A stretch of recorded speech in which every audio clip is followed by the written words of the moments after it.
Hello friends, I am Dr. Syed Khadiruddin Chishti and I am teaching to BSc third year.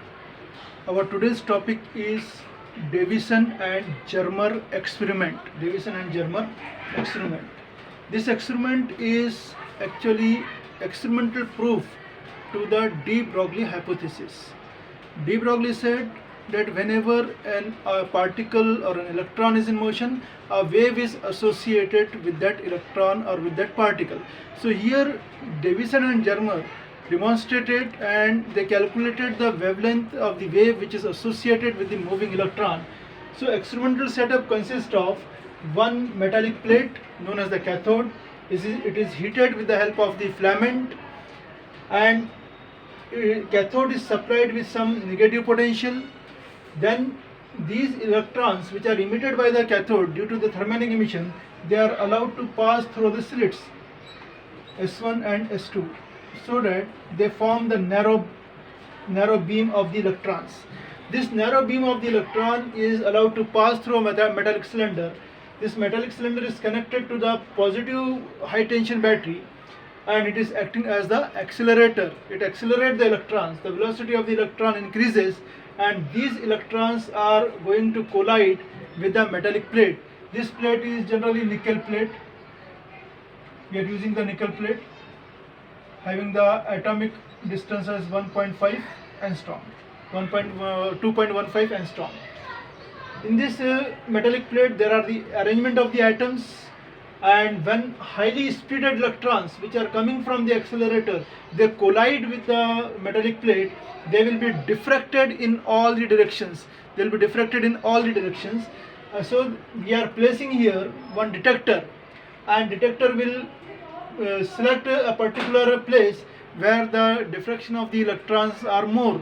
So at a particular plate there is maximum current in the galvanometer of the detector. So we will stop at that position and will measure the angle between the incident beam of the electron and the diffracted beam of the electron. Now how we can analyze this? To analyze this, we can study the effect of the increasing electron energy on the scattering angle. So if I increase the energy supplied to the electrons, then at different voltages I will get the different types of graph. And for example, here if I keep the voltage as 44 volt and I study about the incident beam, then the graph of the energy will be observed of this manner. There is a curve, there is a cavity, some small cavity, and this is at an angle of 60 degree. But when I keep this voltage as 54 volt, then the cavity increases and the maximum cavity is observed. This angle is approximately 50 degree. This angle is 50 degree. While if I increase this voltage to 68 volt, then this angle becomes 40 degree and cavity will disappear. So it means that there is maximum scattering, there is maximum diffraction takes place at the 54 volt.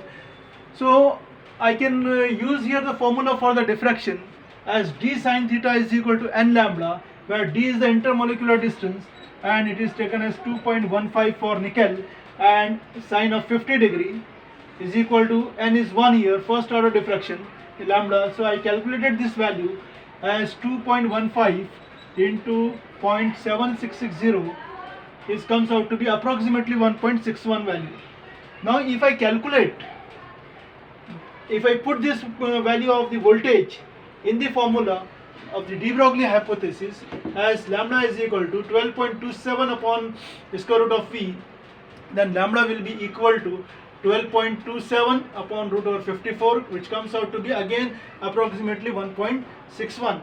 It means that which is theoretical value of the wavelength lambda is totally close, in the very close agreement with the experimental value. Therefore this experiment will demonstrate the